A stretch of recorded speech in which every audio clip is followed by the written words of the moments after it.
आओ सुनाऊं कहानी। लाइक शेयर सब्सक्राइब कमेंट करना ना भूलें। आप देख रहे हैं ख्वाहिशे इश्क भाग 3। हेलो प्यारे दोस्तों, आप सभी का बहुत बहुत आभार। आपका प्यार देखकर दिन भी बहुत अच्छा गुजरता है। ऐसे ही अपना प्यार और आशीर्वाद बनाए रखिएगा। और आप सभी से एक रिक्वेस्ट है दोस्तों, एएन हिंदी स्टोरीज चैनल पर जो कहानी चल रही है बेदर्द मोहब्बत, बेहद ही हसीन कहानी है जिसे हर एक को सुनना पड़ना चाहिए। जो लोग देख रहे हैं और सराह रहे हैं उनका तहे दिल से शुक्रिया। हर कहानी अपने आप में कमाल होती है, बेमिसाल होती है और कुछ न कुछ सीख ज़रूर दे जाती है। तो प्लीज़ उसे ज़्यादा से ज़्यादा शेयर कीजिए। चलिए अब चलते हैं दीक्षम के पास। अभी दीक्षा बोल ही रही थी कि अचानक से ईशान के चेहरे के एक्सप्रेशन बदलने लगते हैं। वही वो अभी भी बोले जा रही थी, अरे मेरा बस चले तो मैं इन पर ऐसे ही ऑर्डर झाड़ूं, तब पता चलेगा कि उन लोगों को कैसा फील होता है जब ये किसी के साथ ज़बरदस्ती करते हैं। तभी उसके कानों में एक आवाज़ पड़ती है, अच्छा ऐसा है क्या?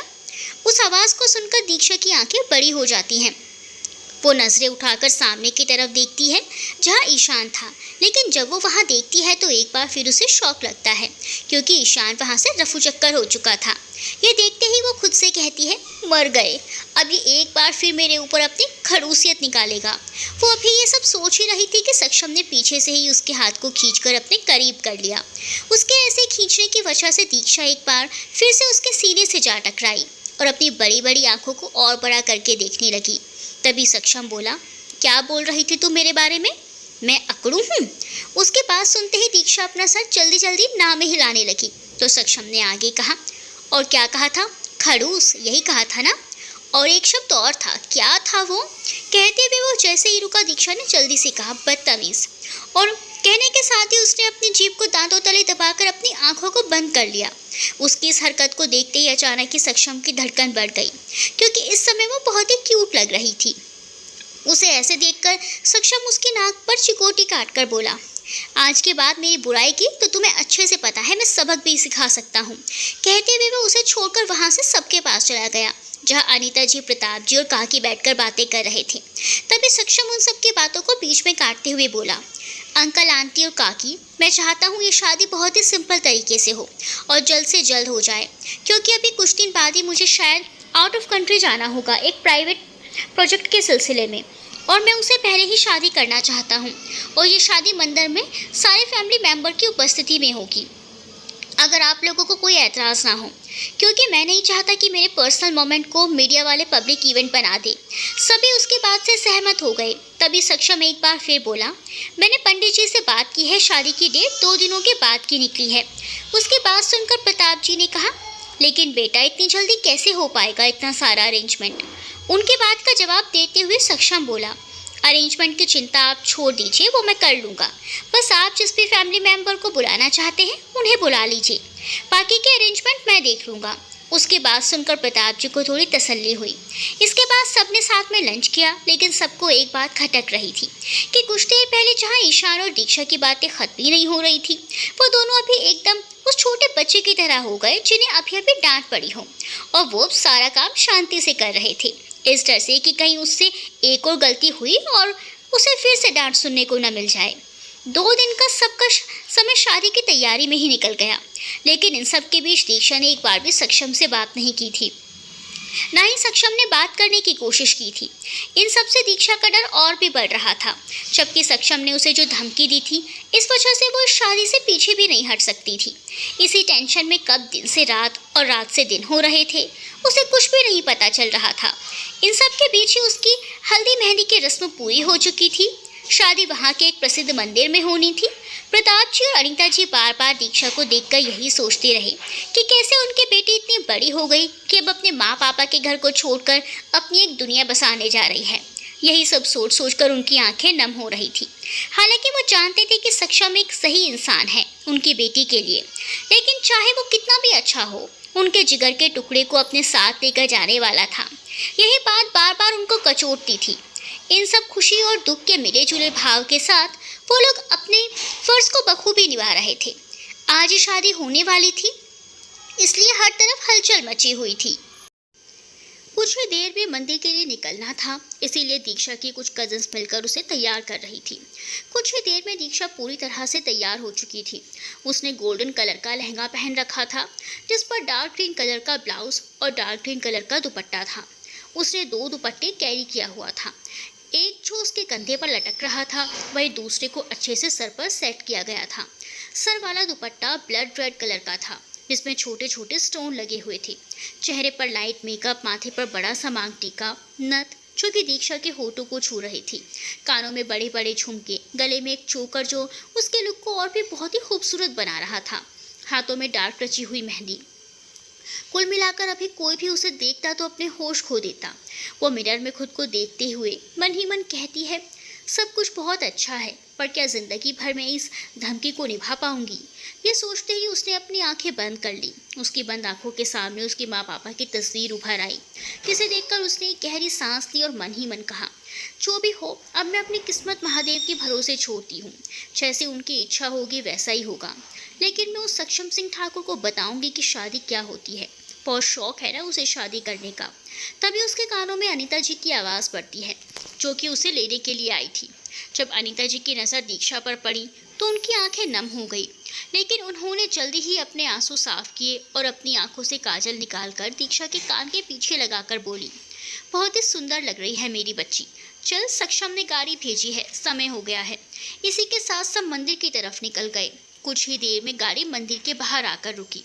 मंदिर बहुत ही भव्य था, जिसे अच्छे से सजाया गया था। वहाँ एक छोटा सा मंडप लगाया गया था, जिसे बहुत ही खूबसूरती से सजाया गया था। मंडप में सक्षम बैठा हुआ था और पंडित जी कुछ रस्म करवा रहे थे। तभी अनीता जी जाकर दीक्षा को सक्षम के पास बिठा देती है, जिससे शादी की आगे की रस्में होने लगती हैं। कुछ ही देर में शादी की सारी रस्मों के साथ ही शादी संपन्न होती है और पंडित जी आगे कहते हैं, अब से आप दोनों पति पत्नी हैं, अपने सारे बड़ों का आशीर्वाद लीजिए। उनकी बात सुनकर सक्षम और दीक्षा अपनी जगह से खड़े होकर सारे बड़ों का आशीर्वाद लेते हैं और फिर इसके बाद विदाई का समय आता है। विदाई के समय दीक्षा अपने माँ पापा के गले लगकर बहुत रोती है, लेकिन फिर प्रताप जी अपने सीने पर पत्थर रखकर अपनी बेटी को विदा कर देती हैं। कुछ देर बाद गाड़ी आकर ठाकुर भवन में रुकती है, जहां काकी ने गृह प्रवेश की सारी तैयारियां करवा रखी थी। पूजा ठाकुर भवन लाइट्स और फूलों के साथ बहुत ही खूबसूरती से सजाया गया था। हर तरफ फूलों की खुशबू बिखरी हुई थी। सब कुछ बहुत ही सुंदर लग रहा था, लेकिन एक बात थी जो दीक्षा को खटक रही थी कि परिवार का वहाँ कोई भी नहीं था सिवाय ईशान और काकी के। लेकिन इस समय उसे कुछ भी पूछना सही नहीं लगा। काकी ने गृह प्रवेश की रस्म पूरी करवाई और फिर उन्हें रूम में जाकर आराम करने को कहा और ईशान को दीक्षा को उसका रूम दिखाने को बोलकर काकी किचन में दोनों के लिए खाना लेने चली गई। ईशान दीक्षा के साथ चलते हुए उसे रूम की तरफ लेकर जाने लगा। रूम में पहुंचकर ईशान ने दीक्षा को बेड पर बिठाया और खुद दीक्षा के पैरों के पास बैठ गया। उसके ऐसे बैठने से दीक्षा सकपका गई और हैरानी के भाव आंखों में लिए ईशान की तरफ देखने लगी। तो ईशान बहुत ही प्यार से बोला, पता है भाभी, लोग कहते हैं भाभी माँ के समान होती है, लेकिन माँ कैसी होती है ये तो मुझे पता ही नहीं, पर आज से मेरी ज़िंदगी में मेरी माँ की जगह मैं आपको देना चाहता हूँ। कहते हुए ईशान की आंखों में नमी साफ साफ झलक रही थी। वही ईशान की बातें सुनकर दीक्षा की आंखें भी नम हो गई। उसने कभी सोचा भी नहीं था कि जिस ईशान से वो पहली बार मिली थी, जो इतना शरारती था, उसके मन में इतनी सारी बातें हैं। ये जानकर दीक्षा मन ही मन बोली, चाहे मेरा रिश्ता मिस्टर सिंह के साथ कैसा भी हो, लेकिन मैं कभी भी ईशान के साथ बुरा बर्ताव नहीं करूंगी। इन्होंने मुझे माँ की जगह दी है, तो मैं अपने कर्तव्य को बखूबी निभाने की कोशिश करूंगी। ये सब सोचते हुए उसने अपने हाथ को ईशान के सर पर रख दिया। उस स्पर्श में बहुत सारी ममता थी, जिससे ईशान की आंखों में जो आंसू अभी तक नमी के रूप में दिख रहे थे, वही आंसू अब उसके गालों पर लुढ़क आए। जिसे देखकर दीक्षा जल्दी से उसके आंसू साफ करती हुई बोली, मुझे ना तुम शरारत करते हुए ही अच्छे लगते हो, ऐसे रोते हुए नहीं। और अगर तुम्हें तुम्हारी गर्लफ्रेंड ने ऐसे रोते हुए देख लिया तो पक्का तुम्हें छोड़कर चली जाएगी। उसकी बात सुनकर ईशान रोते हुए भी मुस्कुरा देता है और अपने सर को उसकी गोद में रख देता है। ईशान और दीक्षा की बातें बाहर खड़ा हुआ सक्षम सुन रहा था। उसे ये नहीं पता था कि ईशान अपनी माँ को इतना मिस करता है। ये जानकर उसकी आंखों में भी आंसू आ गए थे, लेकिन उसने जल्दी से अपनी आंखों की नमी को छुपाते हुए रूम के अंदर आया और ईशान को देखते हुए बोला, ओए नौटंकी, अगर तेरी बातें अपनी भाभी से हो गई हो तो फिर चल निकल, अब मुझे मेरी बीवी से बात करनी है। उसकी बात सुनते ही ईशान, जो अभी तक सेंटी था, वो अचानक से गुस्से से घूरते हुए सक्षम को देखकर कहता है, अपनी बीवी बाद में है, लेकिन ये मेरी भाभी माँ पहले है, इसीलिए मैं तो नहीं जा रहा। बताओ क्या करोगे? उसके ऐसे बर्ताव और बात को सुनकर सक्षम अपनी एक आईब्रो को ऊपर उठाकर देखता है और जाकर दीक्षा के बगल में बैठते हुए कहता है, सही कहा, मैं क्या कर लूँगा? क्या ही कर लूँगा मैं? वैसे किसी ने मुझसे कहा था कि उसे स्पोर्ट बाइक चाहिए, BMW, जो मैंने देखी थी, पर अब लगता है उसकी ज़रूरत ही नहीं है। कोई बात नहीं। उसकी बात सुनते ईशान की आंखें बड़ी हो जाती है और वो जल्दी से सक्षम के पास आता हुआ कहता है, भाई भाई भाई, मेरे अच्छे वाले भाई, आपको भाभी माँ से बात करनी है ना, और आप चाहते हो मैं यहाँ से चला जाऊँ? तो मैंने कब मना किया? मैं जा रहा हूँ ना। कहते हुए वो बाहर जाने लगता है। वो अभी दरवाजे तक पहुँचा ही था कि अचानक से उसे सक्षम की आवाज़ सुनाई देती है, रुक जा ज़रा। उसकी बात सुनते ईशान जल्दी से सक्षम की ओर पलटता है तो सक्षम उसे कुछ इशारा करता है। उसका इशारा देखकर ईशान की नज़र उस तरफ जाती है जहाँ सक्षम इशारा कर रहा था। वहाँ पर एक गिफ्ट पैक रखा हुआ था। उसे देखकर ईशान सवाले नज़रों से सक्षम की तरफ देखता है, जिसे देखकर सक्षम उसे वो गिफ्ट रैप लेने का इशारा करता है, जिससे ईशान उसे उठा लेता है और उसे खोलने लगता है। जैसे ही वो गिफ्ट खुलता है, उसमें की रखी हुई दिखाई देती है, जिसे देखते ईशान की आंखों में चमक आ जाती है और वो जल्दी से सक्षम की तरफ देखता है, जो अपनी पलकें झपका देता है और कहता है, बाहर पार्किंग में खड़ी है। उसकी बात सुनकर ईशान चिल्लाते हुए आकर सक्षम को गले लगा लेता है और बेहद खुशी से कहता है, thank you thank you thank you भाई, आप वर्ल्ड के बेस्ट भाई हो। उसकी बात सुनकर सक्षम थोड़े रूड टोन में कहता है, चल ज़्यादा मस्का मत लगा, जाकर अपनी पढ़ाई कर। ईशान खुशी खुशी बाहर की तरफ चला जाता है। उसके जाते ही दीक्षा, जो अब तक बहुत ही शांति से सक्षम के पास बैठी हुई थी, वो जल्दी से उठकर उससे दूर जाकर खड़ी हो गई। उसे ऐसे देखकर सक्षम की आंखों में चमक आ गई। वो भी अपनी जगह से खड़े होते हुए उसकी तरफ बढ़ने लगा। तभी दीक्षा हल्की घबराई, लेकिन खुद को मजबूत करने के लिए बनावटी गुस्से को दिखाती हुई बोली, क्या क्या कर रहे हैं आप? सक्षम अपने होठों के कोनों को एक साइड से ऊपर उठाते हुए कहता है, कुछ खास नहीं, बस आज हमारी फर्स्ट नाइट है ना, तो। कहते हुए वो उसके करीब बढ़ने लगा। उसको ऐसे अपने करीब आता देखकर दीक्षा की सांसें अटक गई और वो अपने कदम पीछे लेने लगी। उसके कदम जितने पीछे हो रहे थे, सक्षम के कदम उतने ही आगे बढ़ रहे थे। धीरे धीरे पीछे होते होते अचानक से दीक्षा के पीछे सोफा आ गया। अचानक से सोफे से टकराने की वजह से दीक्षा का बैलेंस बिगड़ गया और वो पीछे की तरफ गिरने लगी। सक्षम जस्ट दीक्षा के आगे ही था। अचानक उसके हड़बड़ा जाने से उसने भी अपना बैलेंस खो दिया और दोनों ही सीधे सोफे पर जा गिरे। पहले दीक्षा और उसके ऊपर सक्षम, दोनों की नजरें एक दूसरे पर पड़ी। आज पहली बार सक्षम ने दीक्षा को ध्यान से देखा था। दीक्षा की बड़ी बड़ी आंखें, तीखी नाक, उसके पंखुड़ी से उसे होंठ, जिसे देखते ही सक्षम की निगाहें उसके होंठों पर अटक गई। वहीं दीक्षा भी एक टक सक्षम को देख रही थी। उसकी परफेक्ट जॉ लाइन्स, उसकी गहरी आंखें जिनमें काफ़ी राज छुपे हुए थे, माथे पर बिखरे हुए बाल उसे बहुत ही ज़्यादा अट्रैक्टिव बना रहे थे। तभी दीक्षा का ध्यान इस बात पर जाता है कि वो सक्षम को एकटक देख रही है, जिसे महसूस कर वो अपना सर झटक देती है और सक्षम को अपने ऊपर से उठाने के लिए ज़ोरदार धक्का देती है, जिससे सक्षम उसके ऊपर से हटकर उसके साइड हो जाता है। उसके साइड होते ही दीक्षा जल्दी से उठकर जाने लगती है। उसको ऐसे जाता देखकर सक्षम जल्दी से उसका हाथ पकड़कर खींच लेता है। अब की बार दीक्षा सक्षम के ऊपर ही गिर जाती है। उसको अपने ऊपर गिरता देखकर सक्षम धीरे से उसके कान में कहता है, माना कि मैं हैंडसम हूँ, चार्मिंग भी हूँ, तो आज की रात हमारी सुहाग की रात भी है, इसीलिए समझ सकता हूँ कि तुमसे कंट्रोल नहीं हो रहा। उसके बात सुनते ही दीक्षा हड़बड़ाते हुए उठकर खड़ी हो जाती है और मुंह बनाते हुए कहती है, तुम और हैंडसम, मजाक अच्छा कर लेते हो, जिंदगी में कभी आईना देखा है? उसकी बात को बीच में ही काटते हुए सक्षम कहता है, आईना? व्हाट? आईना? उसके बात का जवाब देते हुए दीक्षा अदा से कहती है, अरे अंग्रेज की मौसेरी बुआ के चचेरे ताऊ की चौथी बहन के घर में पल रहे गधे के रिश्तेदार। माना तुम्हारे रिश्तेदार अंग्रेज हैं, लेकिन तुम तो भारत में ही रहते हो ना। आईना मतलब मिरर, देखा है कभी? उसके बाद अफसोस जताते हुए बोली, अगर देखा होता तो कभी भी खुद को हैंडसम ना समझते। उसकी बात सुनकर पहले तो सक्षम हैरान रह जाता है कि अभी अभी दीक्षा ने कितने सारे रिश्ते गिनवा दिए, लेकिन जल्द ही अपने आप को संभालते हुए जैसे ही कुछ बोलने को होता है, दीक्षा उसको धक्का देते हुए बाथरूम में चली जाती है। उसके जाते ही सक्षम कुछ देर तो इधर उधर देखता रह जाता है, फिर खुद से कहता है, सच कहते हैं लोग, जब तक बीवी नहीं बनती तब तक कोई भी लड़की तुम्हारे सामने फीकी बिल्ली बनकर रहेगी, लेकिन जिस दिन वो लड़की तुम्हारी बीवी बन जाती है ना, उसी दिन वो शेरनी बन जाती है। उदाहरण के लिए इसे ही देख लो। इतना सोचकर वो अपना सर झटकता है और चेंजिंग रूम की तरफ बढ़ जाता है। कुछ देर में जब वो चेंज करके आता है तो देखता है दीक्षा सोफे पर बैठी हुई है। उसे सोफे पर देखकर वो कहता है, क्या बात, सोना नहीं है क्या? वहाँ क्यों बैठी हो? वो उसे घूरते हुए कहती है, अच्छा तो कहाँ सोऊं? सक्षम मुस्कुराते हुए कहता है, वैसे तुम्हारे पति का बेड बहुत बड़ा है, तुम चाहो तो मैं तुम्हारे साथ अपना बेड शेयर कर सकता हूँ। कहते हुए उसकी आंखों में शरारत साफ साफ झलक रही थी। तुम्हारे साथ बेड शेयर करे मेरी जुत्ती। कहते हुए वो सोफे पर ही सोने की कोशिश करने लगती है। कुछ ही देर में वो खुद को उस सोफे पर कंफर्टेबल कर लेती है और सोने लगती है। उसको ऐसे देखकर सक्षम हल्के से मुस्कुरा देता है और उठकर बालकनी में चला जाता है, जहाँ आसमान बहुत ही साफ था। चांद की एक पतली सी रेखा नजर आ रही थी। कुछ पल चांद को देखने के बाद उसकी नज़र चांद के पास के ही एक तारे पर ठहर जाती है, जिसमें काफ़ी चमक थी। उसे देखते हुए वो कहता है, तो मिल लिए अपनी बहू से? हाँ, पता है थोड़ी नाराज़ है, पर उसे सच्चाई भी तो नहीं पता है ना। आप तो जानते हो ना शादी के पीछे क्या वजह है। चलो अब मैं आपको ज़्यादा परेशान नहीं करूँगा, बस आप अपना आशीर्वाद बनाए रखना। Love you both.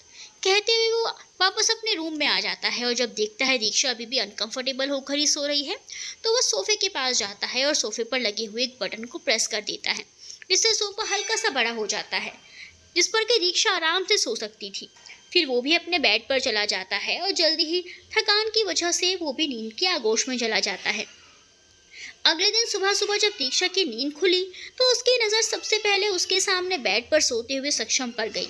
उस पर नज़र पड़ते ही दीक्षा ने अपनी नजरें फेर ली और गुस्से में बड़बड़ाते हुए बोली, सुबह सुबह इसका चेहरा देख लिया है, अब तो पक्का है कि मेरा आज का दिन बहुत खराब जाने वाला है। कहते हुए वो जल्दी से सोफे पर से उठ खड़ी हुई और रूम को देखने लगी। रात में उसने रूम पर ध्यान ही नहीं दिया था। वो रूम बहुत ही खूबसूरत था। हर तरफ सिल्वर और ब्लैक कलर के साथ रूम को डेकोरेट किया गया था। रूम में एक किंग साइज बेड लगा हुआ था। एक खिड़की थी जो बहुत बड़ी थी, लगभग 6 फीट हाइट और 3 फीट चौड़ाई की। उस खिड़की पर ट्रांसपेरेंट ग्लासेस लगाए गए थे, जिसके ऊपर डबल लेयर पर्दे लगे हुए थे। अंदर के साइड ब्लैक और ऊपर सिल्वर कलर के, जो उस खिड़की को और भी ज़्यादा ग्रेसफुल बना रहा था। रूम में रखा हुआ सोफा भी सिल्वर और ब्लैक मिक्स कलर का था। Cupboard, book shelf, study table, सब कुछ बहुत ही सलीके से रखा गया था। यहाँ तक कि बुक शेल्फ पर किताबें भी अल्फ़ाबेटिकल ऑर्डर में रखे हुए थे। सब कुछ देखने में बहुत ही ज़्यादा एलिगेंट और सुंदर लग रहा था। पर दीक्षा की नज़रें तो बस खिड़की पर ही अटकी हुई थी। उसके कदम अपने आप खिड़की की तरफ बढ़ने लगे। खिड़की के पास पहुंचकर उसने झटके के साथ खिड़की के पर्दों को खोल दिया, जिससे सुबह के सूरज की पहली किरण खिड़की से झांकती हुई अंदर आ गई। उन किरणों को महसूस करने के लिए दीक्षा ने अपने दोनों बाजुओं को फैला दिया, जैसे कि वो सूरज की सारी एनर्जी को अपने अंदर समा लेना चाहती हो। वो अपनी आंखें बंद करके खड़ी थी। कुछ देर तक वैसे ही खड़े रहने के बाद उसने अपने बैग से कपड़े निकाले और बाथरूम की तरफ बढ़ गई। कुछ देर में जब वो वापस आई तो उसने देखा कि सक्षम अब वहाँ सोया हुआ नहीं है, बल्कि वो तो रूम में ही नहीं दिख रहा था। ये देखकर वो शांति से तैयार होने लगी। कुछ ही देर में वो पूरी तरीके से तैयार हो गई। रेड कलर की फ्रिल वाली साड़ी, जिसके फ्रिल ब्लैक कलर के थे, साथ ही साथ उसने ब्लैक और रेड मिक्स चूड़ियाँ पहनी हुई थी। कानों में खूबसूरत झुमके, होंठों पर रेड कलर के लिपस्टिक, मांग में सिंदूर। वो बहुत ही खूबसूरत लग रही थी। पूरी तरह से रेडी होकर वो हॉल में सबके पास आई। हॉल में कई और ईशान दोनों बैठे हुए थे। ईशान ने जैसे ही उसको देखा तो अपने दोनों हाथों से उसकी नज़र उतारते हुए बोला, मेरी भाभी माँ को किसी की नज़र ना लगे। उसके बाद सुनकर दीक्षा मुस्कुरा दी और मुस्कुराते हुए ही काकी से बोली, काकी यहाँ पूजा घर कहाँ है? उसके बाद सुनकर काकी मुस्कुराती हुई बोली, चलो बेटी मैं दिखाती हूँ। वैसे भी इस घर का पूजा घर तुम्हारी ही राह तक रहा था। अब तक भले ही मैं यहाँ दिया जलाती आई हूँ, लेकिन इस परिवार को एक बहू की ज़रूरत थी। उसकी बात सुनकर दीक्षा बिना कुछ कहे मुस्कुरा देती है और काकी के पीछे पीछे चल पड़ती है। कुछ ही देर में काकी उसे लेकर घर में बने हुए मंदिर में आती हैं। वहाँ पर पूजा करके कुछ ही देर में वो बाहर आ जाते हैं। बाहर आते ही काकी दीक्षा से पूछती है, बेटा तुम्हें खाना बनाना आता है? उनके बात का जवाब देते हुए दीक्षा हाँ में अपना सर हिला देती है। तो काकी कहती है, बेटा शायद तुम्हें पता हो कि आज ही तुम्हारी पहली रसोई की रस्म होगी। दीक्षा हाँ में सर हिलाते हुए कहती है, हाँ एक बार माँ ने बताया था। तभी ईशान किचन से बाहर आता है। उसके हाथ में प्रोटीन शेक की बोतल थी। उसे ऐसे प्रोटीन शेक की बोतल के साथ देखकर दीक्षा जिज्ञासावश पूछती है, वो क्या है ईशान और किसके लिए? उसकी बात सुनकर ईशान पहले अपने हाथ में रखे हुए प्रोटीन शेक की ओर देखता है और फिर एक नज़र दीक्षा पर डालकर कहता है, भाभी माँ, ये भाई के लिए है। उनकी एक्सरसाइज अब खत्म होने वाली होगी और एक्सरसाइज खत्म होने के तुरंत बाद भाई को प्रोटीन शेक चाहिए होती है, इसीलिए मैं ये भाई के लिए ले जा रहा हूँ। दीक्षा हाँ में अपना सर हिला देती है और फिर काकी उसे गाइड करती हुई किचन तक ले जाती है और वहाँ काम कर रहे महाराज जी जब दीक्षा को देखते हैं तो उसे अपने साथ ले जाते हैं। काकी उसे उसका काम समझाकर वापस चली जाती है। तभी दौड़ता हुआ ईशान किचन में आ जाता है। उसकी सांसें अभी तक फूली हुई थी। दीक्षा जब उसको ऐसे देखती है तो जल्दी से एक ग्लास में पानी निकालकर ईशान की तरफ बढ़ाती है। ईशान जल्दी से पानी के ग्लास को दीक्षा के हाथ से लेकर पानी पीने लगता है। पानी को खत्म करने के बाद कहता है, थैंक्स भाभी माँ, इसकी बहुत ज़रूरत थी। दीक्षा मुस्कुराते हुए हाँ में अपना सर हिला देती है और फिर कहती है, वैसे तुम ऐसे भागते हुए कहाँ से आ रहे हो? यहाँ कोई काम है क्या? भागते हुए मैं भाई के पास से आ रहा हूँ। मुझे पता है आज आपकी पहली रसोई है तो मैं आपकी हेल्प करने के लिए आया हूँ। दीक्षा उसे मना करती हुई कहती है, इसकी ज़रूरत नहीं है, मैं कर लूँगी। वैसे भी तुम्हें तो कॉलेज जाना है ना, चले जाओ, जाकर रेडी हो जाओ। ईशान बहुत ही मासूम सा चेहरा बनाते हुए कहता है, भाभी माँ, मैं आपकी मदद करना चाहता हूँ। वैसे भी आज मैं कॉलेज नहीं जा रहा ताकि मैं आपको कंपनी दे सकूँ, क्योंकि भाई को तो ऑफिस जाना ही होगा, तो आप घर में अकेले बोर हो जाओगे। आप प्लीज़ जल्दी करो, अब मना मत कीजिएगा प्लीज़। उसके इससे मासूम से चेहरे को देखकर दीक्षा मुस्कुराने लगी। अच्छा बाबा, ठीक है, करो जो तुम्हारी मर्जी है। उसकी बात सुनते ईशान खुश हो जाता है और एक्साइटेड होकर जल्दी से दीक्षा को गले लगाते हुए कहता है, यू आर दी बेस्ट भाभी माँ। तभी दोनों के कानों में कड़क आवाज़ पड़ती है, तुझे नहीं लगता कि तू मेरी बीवी से कुछ ज़्यादा ही करीब जा रहा है? यह बात सुनते ही दोनों उधर देखते हैं जहाँ से आवाज़ आई थी। वहाँ पर सक्षम अपने गुस्से से भरी हुई आंखों के साथ खड़ा था और लगातार ईशान को घूर रहा था। ईशान उसके ऐसे गुस्से को देखकर डर गया और हकलाते हुए बोला, वो मैं काफ़ी ज़्यादा एक्साइटेड हो गया था। उसको ऐसे जवाब देख कर दीक्षा हैरानी से कभी ईशान को तो कभी सक्षम की तरफ देखने लगती है। तभी सक्षम उसे कहता है, मेरे कमरे में आओ, कुछ बात करनी है, और आते हुए एक ब्लैक कॉफ़ी लेते आना। कहते हुए बिना रुके वो वहाँ से चला जाता है। उसके जाते ही दीक्षा बुरा सा मुँह बनाते हुए कहती है, ब्लैक कॉफ़ी लेते आना। इसी के साथ वापस मुड़कर कॉफ़ी बनाने लग जाती है। कुछ ही देर में वो कॉफ़ी के साथ अपने रूम में आ जाती है और देखती है कि रूम के कोई भी नहीं है, इसीलिए वो कॉफ़ी को टेबल पर रखते हुए वहीं बैठ जाती है। उसे बैठे हुए कुछ ही देर हुई थी कि तभी सक्षम बाथरूम से बाहर आता है। उसे देखकर दीक्षा का गला सूख जाता है और वो लगातार उसे घूरती रह जाती है।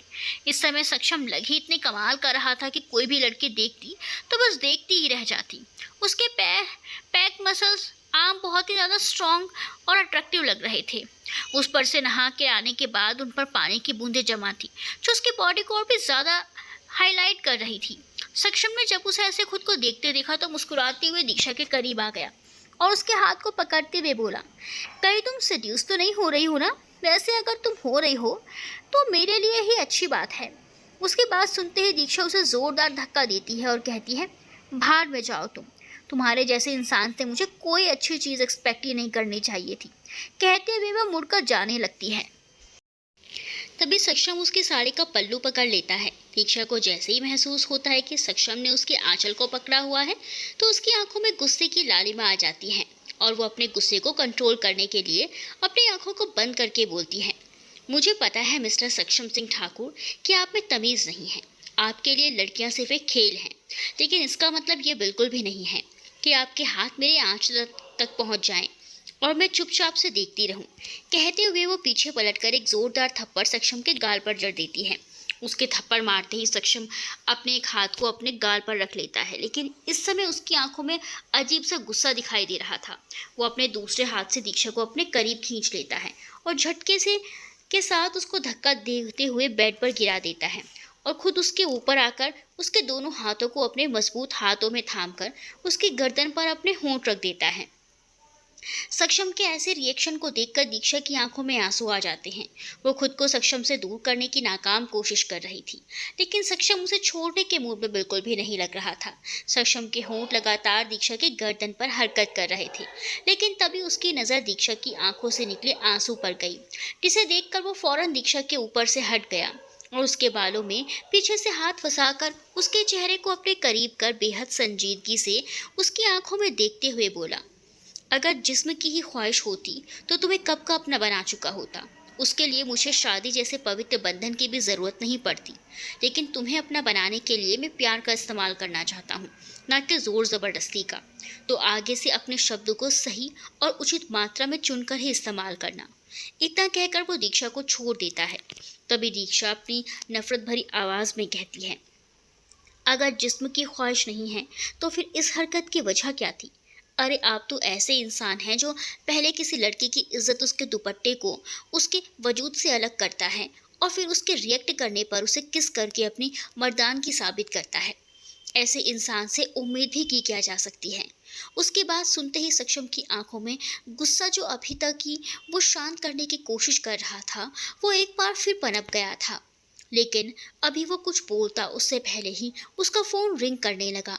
जैसे ही उसने अपना फ़ोन देखा तो उसके अगले प्रोडक्ट के पार्टनर का फ़ोन था, जिसे देखते ही उसने अपने गुस्से को शांत कर अपने फ़ोन को पिक कर लिया और वहाँ से निकलकर बालकनी में चला गया।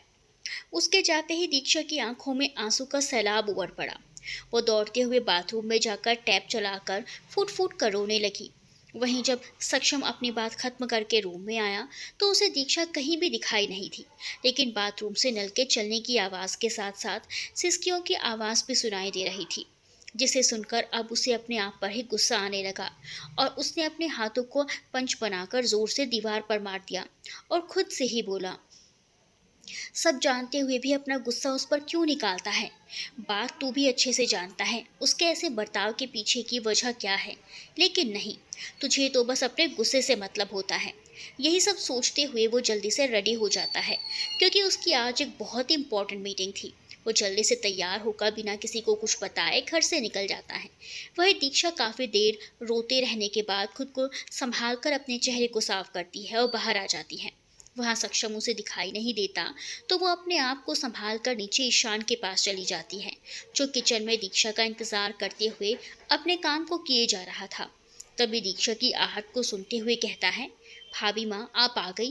कहते हुए वो जैसे ही पलटता है उसकी नज़र दीक्षा की आंखों पर जाकर थम जाती है, जो रोने की वजह से लाल हो रही थी। उसे ऐसे अपनी तरफ देखता देख वो थोड़ी सी असहज हो जाती है, लेकिन फिर भी खुद को संभालते हुए पूछती है, क्या बात है ईशान, आप मुझे ऐसे क्यों देख रहे हैं? उसके बाद का जवाब देते हुए ईशान कहता है, भाभी माँ आप रो क्यों रही थी? उसके इस सवाल को सुनते ही दीक्षा अचानक अचकचा जाती है और बात बदलते हुए जल्दी से कहती है, आपने तो सारी तैयारी कर ली है, तो आप वेट करो, मैं जल्दी से खाना बना देती हूँ। ईशान जल्दी से उसके हाथ को पकड़कर बाहर हॉल में ले आता है और उसे सोफे पर बिठाकर खुद भी उसकी बगल में बैठते हुए कहता है, पहले आप पूछिए अपने रोने का कारण बताइए, और भाई कहाँ हैं? दीक्षा अपने आंसू को कंट्रोल करते हुए कहती है, आपके भाई कहाँ हैं ये तो पता नहीं है। उसकी बात सुनकर ईशान कहता है, ये तो मेरे दूसरे सवाल का जवाब हुआ, पहला सवाल अभी भी बाकी है, उसका जवाब दीजिए। इस समय ईशान के चेहरे पर संजीदगी देखी जा सकती थी। उसे देखकर ही नहीं लग रहा था कि वो ईशान है जो हमेशा बोलता और मस्ती करता रहता है। इस समय उसके अंदर एक जिम्मेदार इंसान की झलक दिखाई दे रही थी, जिसे महसूस करते हुए दीक्षा ने खुद को संभाल कर कहा, वो ऐसा आज तक कभी नहीं हुआ है। जब मैं अपने माँ पापा से दूर हुई हूँ तो उनकी याद आ गई थी, इसीलिए ही आंखें नम हो गई। उसके बाद सुनते हुए ईशान भी की भी आंखों में नमी आ जाती है। पता है भाभी माँ, भाई भी ऐसे ही हैं, उन्हें मैंने कभी भी रोते हुए नहीं देखा, लेकिन वो अक्सर अपने माँ पापा को याद कर आंखों की नमी को छुपाते रहते हैं। दीक्षा अपनी नज़रों को ईशान पर टिकाते हुए कहती है, उनके माँ पापा? क्या उनके माँ पापा आपके माँ पापा नहीं हैं? ईशान के होंठों पर प्यारी सी मुस्कान छा जाती है। वो जवाब देते हुए कहता है, नहीं, भाई और मेरे माता पिता एक नहीं हैं। भाई ने मुझे गोद लिया है जब मैं लगभग 12 साल का था और भाई 20 साल के थे। उससे बहुत पहले ही भाई के पेरेंट्स की डेथ हो चुकी थी। वो अपने प्रोडक्ट को लॉन्च करना चाहते थे। एक दिन वो अपने किसी काम से बाहर जा रहे थे, तभी उनके सामने ही मेरी माँ को एक गाड़ी ने हिट कर दिया और वो एक्सीडेंट इतना ख़तरनाक था कि उन्होंने वहीं अपनी आखिरी सांस ली। लेकिन मरने से पहले उन्होंने मुझे भाई के हाथों में सौंप दिया, क्योंकि उस एक्सीडेंट के बाद कोई भी मदद करने के लिए आगे नहीं आया था सिवाय भाई के। उसके बाद से भाई ने भी अपनी सारी जिम्मेदारियां बहुत ही अच्छे से निभाई और फिर उसके कुछ दिन बाद ही काकी हमारी ज़िंदगी में आई और अब हम एक परिवार हैं जिसमें पापा जैसे बड़े भाई का साया है तो काकी की ममता की छांव है। ईशान की बात सुनकर दीक्षा बहुत हैरान थी क्योंकि जो चेहरा दीक्षा ने सक्षम का देखा है वो चेहरा इस चेहरे से बिल्कुल ही अलग है। दीक्षा अभी ये सब सोच ही रही थी कि ईशान ने कहा, भाभी माँ, चलिए पहले हम आपकी पहली रसोई की रस्म को पूरा करते हैं, फिर आज आपके पगफेरे की रस्म भी तो है, मैं आपको आपके माँ पापा के पास ले चलूँगा। दीक्षा की आंखों में चमक आ जाती है। वो भी जल्दी से ईशान के साथ किचन में चली जाती है और फिर दोनों मिलकर जल्दी से खाना बना लेते हैं। खाना बन जाने के बाद दोनों ने मिलकर खाने को टेबल पर लगा दिया। इसी के साथ ईशान ने दीक्षा को वही चेयर पर बैठाते हुए कहा, आप यहीं बैठो, मैं काकी को लेकर आता हूँ। वो अपना सर हिला देती है और ईशान चला जाता है। जब ईशान दीक्षा की आंखों से ओझल हो जाता है तभी जल्दी से अपने पॉकेट से फ़ोन निकालकर सक्षम को फ़ोन करता है। सक्षम एक ही रिंग में फ़ोन उठा लेता है तो ईशान उसे छेड़ते हुए कहता है, क्या बात है भाई, आप मेरे ही फ़ोन का इंतज़ार कर रहे थे, जो पहले ही रिंग में फ़ोन उठा लिया। उसकी बात सुनकर सक्षम सकपका जाता है और जल्दी से कहता है, अभी अभी मेरी मीटिंग खत्म हुई तो फ़ोन हाथ में ही था, इसीलिए जल्दी उठा लिया। इसमें इतना सोचने वाली क्या बात है। उसकी बात सुनते ही ईशान के चेहरे पर स्माइल आ जाती है। वो मुस्कुराते हुए कहता है, हाँ, इसमें इतना एक्सप्लेन करने वाली क्या बात है। उसकी बात सुनकर सक्षम झेप जाता है लेकिन तभी उसे ईशान की आवाज़ आती है, भाभी माँ, आपका अपनी पहली रसोई का इंतज़ार कर रही है, तो आज आप जल्दी से आ जाओ। इतना कहकर उसने फ़ोन कट कर दिया। ईशान का फ़ोन कट होते ही सक्षम जल्दी से ऑफिस से निकल जाता है। वहीं ईशान काकी के रूम में जाता है तो देखता है काकी अपनी कबर्ड के पास कुछ कर रही है। ये देखकर वो जाकर काकी के पास बेड पर बैठते हुए कहता है, काकी, क्या कर रहे हो आप? वहाँ आपकी बहू आपका इंतज़ार कर रही है और आप यहाँ काम में लगे हो। उसकी बात सुनते ही काकी कहती है, अरे नहीं बच्चा, मैं तो आ ही रही थी, बस दीक्षा की पहली रसोई के लिए जो शगुन रखा था वही निकाल रही थी। ईशान अपना सर हाँ में हिला देता है और फिर काकी के को साथ लेते हुए बाहर डाइनिंग हॉल की तरफ बढ़ जाता है। वहाँ दीक्षा बैठी हुई दोनों का इंतजार कर रही थी। उन्हें आता देख वो अपनी चेयर से खड़ी हो गई। काकी और ईशान ने अपनी अपनी जगह ले ली थी। तभी अचानक से सक्षम वहाँ आकर फैमिली के हेड की चेयर पर बैठ गया, जिसे देखकर दीक्षा का मुंह बन गया। उसके चेहरे को देखकर ऐसा लग रहा था जैसे उसे सक्षम का आना पसंद ही नहीं आया। सक्षम ने उसके चेहरे पर आए इस भाव को देख लिया था लेकिन उसने कोई रिएक्ट ना करते हुए मन ही मन कहा, ऐसे ही रिएक्शन की उम्मीद थी, अब करेगा छिचोरों वाली हरकत तो क्या ही होगा। और तो और अपनी हरकत करके रुला भी दिया उसे। वह मन ही मन खुद को कोस रहा था। वही दीक्षा ने उसकी प्लेट में खाना सर्व कर दिया था। आज खाने में ईशान और दीक्षा ने मिलकर बहुत कुछ बनाया हुआ था, जैसे मटर पनीर, कोफ्ते, रायता, बॉइल्ड राइस, दाल फ्राई, कचौरियाँ। इन सब के अलावा मीठे में खीर और गुलाब जामुन दीक्षा ने काकी और ईशान की प्लेट में भी सर्व कर दिया था। तभी ईशान की आवाज़ आई, भाभी माँ, आई स्वेयर, मुझसे तो अब इंतज़ार ही नहीं हो रहा खाने का। दीक्षा भी मुस्कुराते हुए कहती है, मैं भी यही सोच रही हूँ, आपके हाथ का टेस्ट लेने के लिए अब मुझसे इंतज़ार नहीं हो रहा। उन दोनों के पास उनका काकी बोली, आप दोनों को पता है अगर हम आपकी जगह होते तो क्या करते? उनके पास सुनकर तीनों की ही नज़र काकी की तरफ घूम गई। तभी काकी ने कहा, आप लोग जो बात करने में टाइम वेस्ट कर रहे हैं ना, उस समय का उपयोग हम खाने में करते, तब हमें फटाफट से खाने का टेस्ट पता चल जाता। उनकी बात सुनकर तीनों के ही चेहरे पर मुस्कुराहट छा गई लेकिन सक्षम ने अपनी मुस्कान को जल्दी ही छुपा लिया और सब जल्दी जल्दी खाना खाने लगे। ईशान ने अपने मुंह में पहला निवाला रखते ही कहा, भाभी माँ, यू आर द बेस्ट, बहुत ही टेस्टी खाना है, आई जस्ट लव्ड इट। उसके बाद सुनकर दीक्षा बोली, लेकिन इन सब का अकेला क्रेडिट मुझे ही नहीं जाता, बल्कि आपका भी उतना ही हाथ है इन सब बनाने में। काकी ने भी तारीफ करते हुए कहा, वैसे मानना पड़ेगा, इस भाभी देवर की जोड़ी ने खाना तो वाकई बहुत अच्छा बनाया है। उनके मुंह से तारीफ सुनते ही ईशान बोला, काकी, धन्य भाग हमारे जो आपने हमारी तारीफ में दो बोल बोले, वरना तो मेरे कान ही तरस जाते हैं आपके मुंह से अपनी तारीफ सुनने को।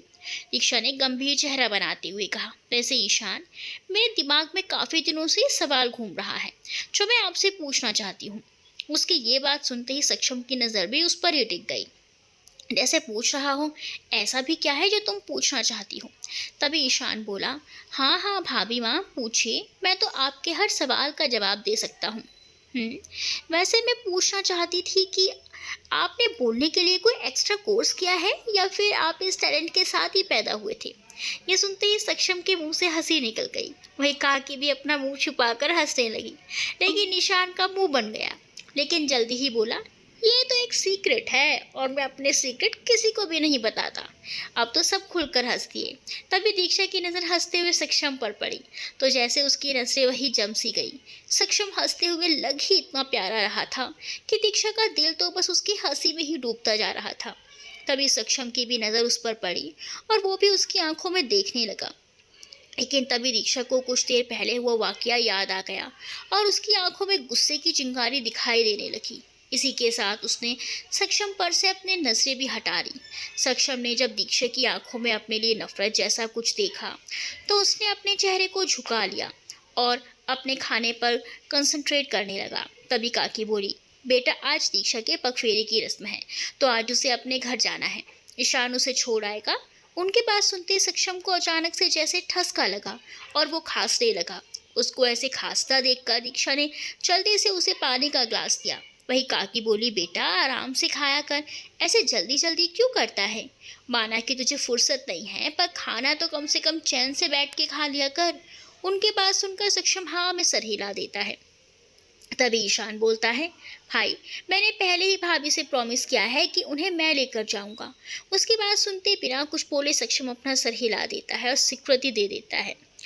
उसे इस तरह से कुछ ना बोलता देखकर दीक्षा मन ही मन चिढ़ती हुई कहती है, यहाँ देखो, एक शब्द नहीं निकल रहा है मुंह से और मेरे सामने लंबी लंबी मारने में कसर नहीं छोड़ता है। तभी सक्षम की आवाज़ उसके कानों में पड़ती है, जो बता तो काकी को रहा था पर देख उसे रहा था। वो कहता है, काकी अगर ईशानी ने छोड़ने जाना चाहता है तो ठीक है, लेकिन शाम को मैं पिक कर लूँगा। दीक्षा जल्दी से कहती है, काकी मैं आज अपने मम्मी पापा के साथ ही रहना चाहती हूँ, तो मैं आज वापस नहीं आऊँगी। सक्षम उसे घूर कर देखने लगता है, लेकिन दीक्षा उसकी नज़रों को नज़रअंदाज कर देती है, जिसे देखकर सक्षम और भी ज़्यादा चिढ़ जाता है और वहाँ से उठकर बाहर की तरफ जाते हुए कहता है, तुम्हारी पहली रसोई का गिफ्ट अंदर रूम में रखा हुआ है और काकी मेरी एक इम्पोर्टेंट मीटिंग है, मैं जा रहा हूँ। कहते हुए वो घर से निकल जाता है। उसके जाने के बाद काकी मुस्कुराती हुई बोली, बेटा इसके मूड का कुछ भी नहीं पता रहता, कभी ये शांत है और कभी ये भड़क जाए, इसीलिए तुम उसकी बात को ज़्यादा मत सोचा करो। ये लो तुम्हारी पहली रसोई का नेक। दीक्षा काकी के हाथ में से एक बॉक्स देखती है और उसे लेकर जैसे ही खोलती है, उसमें काफ़ी सुंदर पतला सा कंगन था। ये देखकर दीक्षा काकी की तरफ सवालिया निगाहों से देखने लगती है, तो काकी कहती है, ये मेरा नहीं है, ये सक्षम की माँ साहेब का है। सक्षम ने ये मुझे शादी से पहले दिया था। उसका कहना था कि उसकी माँ अब इस दुनिया में नहीं है, लेकिन उनकी ख्वाहिश थी कि उनका ये कंगन उनकी बहू पहने, इसीलिए उसने मुझे दिया ताकि मैं तुझे दे सकूं। उनकी हर बात सुनकर दीक्षा उस कंगन को अपने सर से लगा लेती है, जैसे वो कंगन ना होकर सक्षम की मॉम का आशीर्वाद हो। कुछ ही देर में दीक्षा ईशान के साथ अपने घर की तरफ निकल जाती है। कुछ देर जाने के बाद वो नोटिस करती है कि कुछ गाड़ियाँ उसके पीछे पीछे आ रही हैं। ये देखकर दीक्षा डर जाती है और जल्दी से ईशान को बोलती है, ईशान यह हमारी गाड़ी के पीछे इतनी सारी गाड़ियाँ क्यों आ रही हैं? उसकी ऐसी घबराई हुई आवाज़ को सुनकर ईशान मुस्कुराते हुए कहता है, भाभी माँ आप चिंता मत करो, ये सब भाई के बॉडीगार्ड हैं, हम सब पर इनका पहरा होता है। क्योंकि जिस तेज़ी से भाई ने बिजनेस वर्ल्ड में अपनी जगह बनाई है, उसी तेज़ी से भाई के दुश्मन भी बनते गए। अब तो ये नौबत आ गई है कि कभी भी हमला हो जाता है और भाई की फैमिली उनकी सबसे बड़ी कमज़ोरी है, इसीलिए कहीं दुश्मन हमें टारगेट ना कर दे। इसीलिए भाई हमेशा हमारे पीछे सिक्योरिटी लगा कर रखते हैं।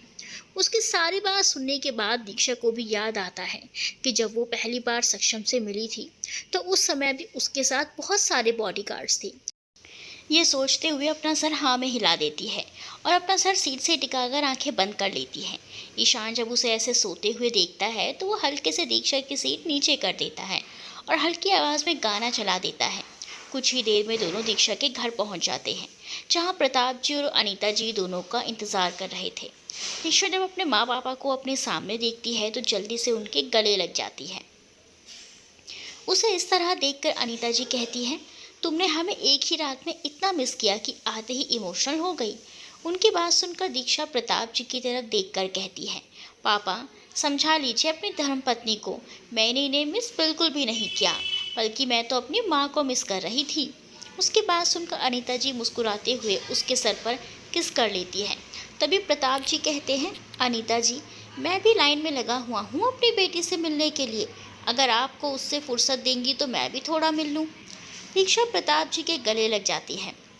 दूर खड़े ईशान ये सब देखकर मुस्कुरा रहा था। उसे भी अपनी सक्षम की याद आ रही थी। उसके लिए तो माँ पापा सब सक्षम ही था, उसने ही तो उसे पालकर बड़ा किया था। ईशान अभी यही सब सोच रहा था, तभी अनीता जी की नज़र उस पर पड़ी तो उन्होंने कहा, अरे ईशान बेटा वहाँ क्यों खड़े हो, अंदर आओ ना। उनके बात सुनकर ईशान अंदर चला आया तो फिर सब बैठकर बातों में लग गए। जहाँ प्रताप जी और अनीता जी ईशान के बिहेवियर और दीक्षा के साथ उसकी बॉन्डिंग को देखकर खुश हो रहे थे, वहीं ईशान को भी यहाँ आकर काफ़ी अच्छा लग रहा था। इन्हीं बातों के बीच उन्होंने खाना खाया और एक बार फिर बातों में लग गई। वहीं दूसरी तरफ ऑफिस में मीटिंग के बाद जब सक्षम अपने कैबिन में आया तो उसके कैबिन में एक लड़की बैठी हुई दिखाई देती है, जिसकी पीठ दरवाजे की तरफ थी। ये देखकर वो अपने कोट के बटन लगाते हुए जाकर अपनी सीट पर बैठ जाता है और सामने की तरफ देखकर कहता है, सामने टीना आहूजा बैठी हुई मिलती है, जिसे देख कहते ही सक्षम की त्योरियां चढ़ जाती हैं और वो बिना उस पर ध्यान दिए ही अपने इंटरकॉम को उठाता है और कॉल लगा देता है। जैसे ही दूसरी साइड से कॉल पिक होता है, सक्षम कहता है, प्रियांशु मेरे कैबिन में कचरा कैसे आ गया। उसकी बात सुनकर एक पल को प्रियांशु भी चौंक जाता है और कहता है, क्या हो गया भाई, कैसा कचरा और कौन रख गया है कचरा। उसकी बात सुनकर सक्षम अपने बॉसी अंदाज में कहता है, मैनेजर प्रियांशु आप अभी के अभी मेरे कैबिन में आइए। यस सर मैं अभी पहुंच रहा हूं, बस 2 मिनट, कहकर वो फ़ोन रख देता है और फ़ौरन सक्षम के कैबिन की तरफ बढ़ जाता है। इधर खुद को कचरा कहे जाने पर टीना के गुस्से की सारी सीमाएं पार हो रही थी, लेकिन फिर भी वो अपने गुस्से को संभालती हुई कहती है, मिस्टर ठाकुर आपको नहीं लगता कि आपको मैनर्स के साथ बात करनी चाहिए। आप जानते भी हैं आप किससे बात कर रहे हैं। मैं आहूजा फर्म की बेस्ट प्रोग्रामर हूँ, आप मुझसे इस तरह से बात नहीं कर सकते। सक्षम अपने टेबल पर हाथ मारते हुए कहता है, तुम जैसी गिरी हुई और वाहियात लड़की के साथ मुझे कैसे बात करना चाहिए ये मुझे अच्छे से पता है। उसकी ऐसी बातें और उसका गुस्सा देखकर टीना सहम जाती है, लेकिन वो अपने डर को काबू करती हुई कहती है, मिस्टर ठाकुर आपने हमारे साथ कॉन्ट्रैक्ट तोड़कर बहुत बड़ी गलती की है। आपको पता होना चाहिए हमारे नए गेम का कॉन्सेप्ट और ग्राफिक्स कितना अमेजिंग है। आप एक बार चेक करके देख सकते हैं। अगर मुझे तुम्हारे या तुम्हारी कंपनी के साथ कॉन्ट्रैक्ट ख़त्म करने के बदले मेरे खून और पसीने से बनती हुई इस कंपनी को भी कुर्बान करना पड़ा तो भी मुझे मंजूर होगा, लेकिन मैं कभी भी तुम्हारे साथ डील नहीं करूँगा। तभी प्रियांशु गेट पर नॉक करता है। नॉक की आवाज़ सुनकर सक्षम कम इन कहता है और इसी के साथ प्रियांशु कैबिन के अंदर आ जाता है। उसके आते ही सक्षम प्रियांशु पर भड़कते हुए कहता है, इसे मेरे कैबिन में आने की इजाज़त किसने दी। एक बार मैंने मना कर दिया कि ये यहाँ मुझे दिखाई नहीं देनी चाहिए, तो फिर ये मेरे कैबिन तक कैसे आ गई। उसके गुस्से को देखते हुए प्रियांशु जल्दी से टीना की तरफ बढ़कर बोला, मिस आहूजा मेरे ख्याल से अब आपको जाना चाहिए। आपने मुझे सक्षम से मिलने के लिए सिर्फ 10 मिनट मांगे थे और आपने कहा था कि आप कन्विंस करना चाहती हैं, इसीलिए मैंने आपको मौका दिया, पर अब मुझे नहीं लगता आपको कभी दोबारा वापस आना चाहिए। टीना गुस्से में वहाँ से चली जाती है। उसके जाने के बाद प्रियांशु सक्षम को वहीं रखे सोफे पर बिठाता है और उसके सामने पानी बढ़ाते हुए कहता है, भाई ये ले, तू पानी पी और अपने गुस्से को शांत कर। सक्षम अपने पानी पीते हुए कहता है, जब मुझे इससे हुई पुरानी मीटिंग की बात पता थी तो तूने फिर से इसे अपॉइंटमेंट क्यों दिया। सारा दिमाग खराब कर देती है। एक तो इसके सड़े हुए शक्ल को देखो और उस पर से इसकी रिवीलिंग ड्रेस भी। अरे नॉर्मल लोग तो सिर्फ चेहरे पर मेकअप करते हैं, लेकिन मुझे तो लगता है इससे अगर मैं हाथ मिलाऊं ना तो मेरे हाथ पर भी मेकअप आ जाए। उसकी ऐसी उटपटांग बातें सुनकर प्रियांशु हंसते हुए कहता है, तुझे अभी इस तरह से देखकर ना कोई मुझे ईशान की याद आ गई। वो भी बोलना शुरू करता है तो बस रुकता नहीं है। चल अब खुद के गुस्से को संभाल और काकी घर पर इंतजार कर रही होंगी तो घर जा। सक्षम हाँ में सर हिला देता है, जबकि ईशान का नाम सुनते ही उसके दिमाग में सुबह हुई सारी बातें घूमने लगती हैं। जब काकी ने कहा था आज तुम वही रह जाना। तभी सक्षम खुद से बड़बड़ाते हुए कहता है कि सच में आज वो माँ पापा के पास ही रुकी होगी। इसी के साथ वो अपना कोट उठाकर बाहर की तरफ चला जाता है। वो अपने घर पहुंचता है तो देखता है आज घर काफ़ी शांत है, कोई भी हॉल में दिखाई नहीं दे रहा था। तो वो उसके लिए इंतज़ार कर रहे महाराज जी से पूछता है, महाराज जी आज कोई दिखाई क्यों नहीं दे रहा, सब कहाँ गए हैं? उसकी बात सुनकर महाराज जी कहते हैं, वो भाभी और ईशान बाबा तो भाभी के घर गए हैं, आज वो लोग नहीं आएंगे। सक्षम मन ही मन कहता है, मतलब सच में वो आज माँ पापा के पास ही रुक गई। फिर महाराज जी से कहता है, और काकी वो कहाँ है? वो दरअसल आज काकी की तबीयत ठीक नहीं थी, इसीलिए वो दवाई लेकर आराम कर रही हैं। आप फ्रेश हो जाइए, मैं आपका खाना लगा देता हूँ। महाराज जी खाना मेरे कमरे में ही दे दीजिएगा, आज काफ़ी थक गया हूँ। महाराज जी हाँ में सर हिला देते हैं और किचन की तरफ बढ़ जाते हैं। वहीं सक्षम भी अपने कमरे की तरफ बढ़ जाता है। थोड़ी देर में महाराज जी कमरे में आते हैं तो वहाँ कोई नहीं था। वो खाना वहीं टेबल पर रखकर चले जाते हैं। कुछ देर बाद सक्षम बाथरूम से नहाकर बाहर आता है। वो काफ़ी फ्रेश लग रहा था। बाहर आकर उसकी नज़र वहीं टेबल पर रखे हुए खाने पर पड़ती है, पर उसका मन खाने को नहीं कर रहा था। इसीलिए वो बिना खाए ही सीधे बालकनी की तरफ चला जाता है। बालकनी में एक दीवार थी, वहाँ जहाँ पर काफ़ी सारी बेल लटक रही थी। उन बेलों के पास जाकर वो एक बेल को खींच लेता है। उसके बेल को खींचते ही दीवार के एक तरफ खिसकने लगती है। कुछ ही देर में वहाँ एक दरवाज़ा नज़र आने लगता है। दरवाजे को देखकर सक्षम ने धीरे से उस दरवाजे को खोल दिया और उसके अंदर चला गया। उसके जाते ही वो दीवार एक बार फिर से दिखाई देने लगी। रूम के अंदर काफ़ी अंधेरा था। तभी सक्षम ने अपनी पॉकेट से एक रिमोट निकाला और उसके एक बटन को प्रेस कर दिया। जारी है।